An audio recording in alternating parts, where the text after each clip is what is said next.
Hindi pa rin makapaniwala si Tanch na ayaw na talaga sa kanya ni Sarah at ni Makita ay ayaw nito. Kaya kinumpirma niya mismo sa kanyang inang si Marites ang totoo kung totoo ba ang sinabi ni Lee na ayaw na talaga siyang magkita o makausap man lang ni Sarah.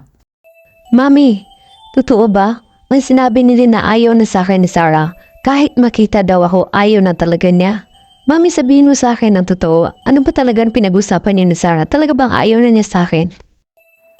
Oo anak, at sana matauhan ka na rin na tapos na talaga sa inyo ang lahat. Sadyang di talaga kayo meant to be. At isa pa, naririnig ko na may bago na raw si Sarah ngayon. May nagpapasaya na sa kanya. Fresh pa ang hiwalayan nyo. Ayun, may iba na agad. Kaya tiyan, anak, kalimutan mo na si Sarah. Hindi siya para sa'yo. May ibang taong nakalaan para sa'yo. At hindi ka na nga mahal. Hindi ka na nga rin niya iniisip. Kaya kita mo nga, saglit lang may kapalit ka na agad. Kaya mag-move on ka na dyan. Kalimutan mo na si Sarah, anak. Hindi ako naniniwala sa iyo, Mami. Hindi ako naniniwala sa inyo ni Lee. Hanggat hindi kay Sarah mismo, sa bibig niya mismo manggaling na ayaw na talaga niya sa akin, na pinalitan na niya ako at hindi na niya ako mahal. Alam ko na hindi ako basta-basta makakalimutan ni Sarah. Pwede ba, Jian? Huwag ka nang magpakatanga pa. Isipin mo na lang ang sarili mo at ang pangarap mo sa mga anak mo. Nandyan ka na sa Amerika, samantalahin mo na ang chance, anak. Pagkakataon mo na ito, hindi lahat nakakarating ng Amerika at nabibigyan ng oportunidad katulad ng sayo. Si Tali, dinadalaw ba siya ni Sarah kay Vince? Si Davi, kumusta ang pakikita nila ng mamo niya? Pumunta ba ng graduation din si Sarah, Mami? Yes, anak. Doon nga kami nagkausap ni Sarah. Jian, totoo ba na kay Vince mo naiiwan si Tali? Sinabi ni Vince na pumapayag ka daw na sila nang mag-aalaga kay Tali.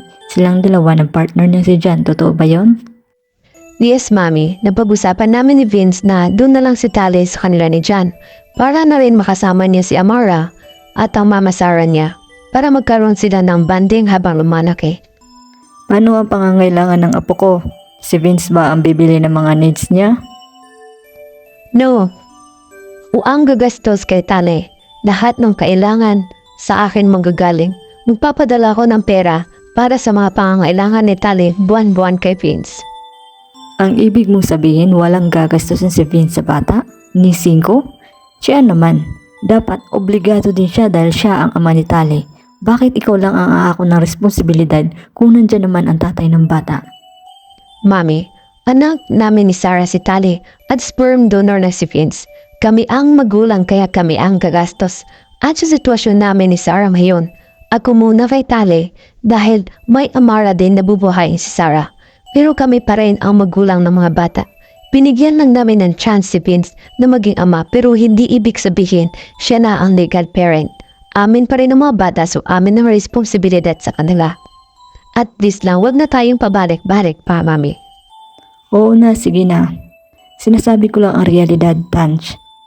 Pabor din sa akin na kay Vince mo rin iiwan si Tali dahil kahit sabihin na sperm donor na siya, isa pa rin naman ang ama ng mga bata. Para na rin lalong mapalapit si Tali sa daddy niya. Pero Jian, paano naman ako? May pangangailangan di kami ni Kiana dito. Don't worry, Mami.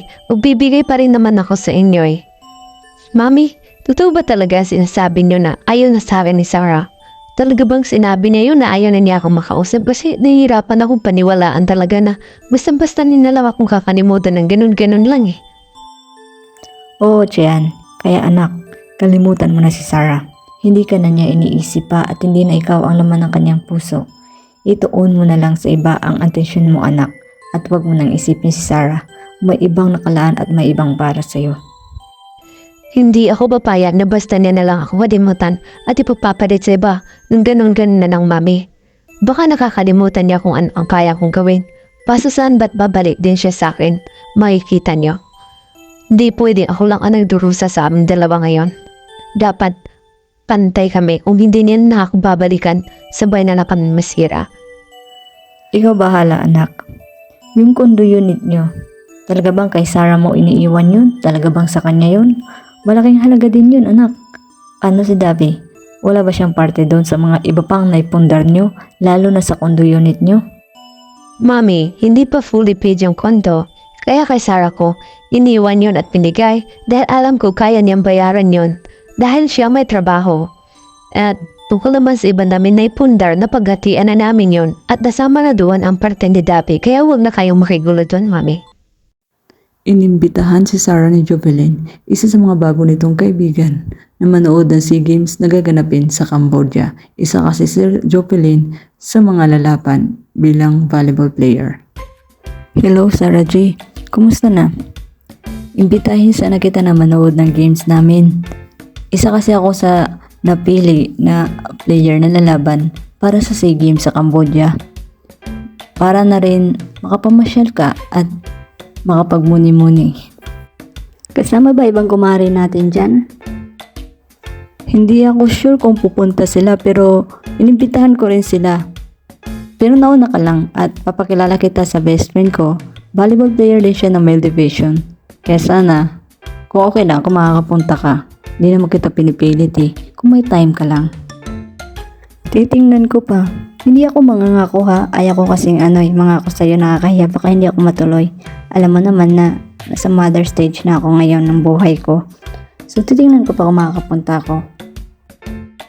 No problem, naintindihan naman kita kung sakali mang hindi ka makapunta. Pero sana, hopefully, makapunta ka. You know, para makapag-bonding na rin tayo, makapag-usap. Jamin-jamin lang ba? Susubukan ko nga. Ayaw ko lang paasahin ka. Pero I'll try. Pero wag kang iiyak pag hindi ako pumunta ha. Pero gusto kong umasa sa'yo. Char. Sira ka talaga. Humuhugot ka pa. Baka hugot yarn. Sige na. Basta hindi ako mangangako ha. But I'll try.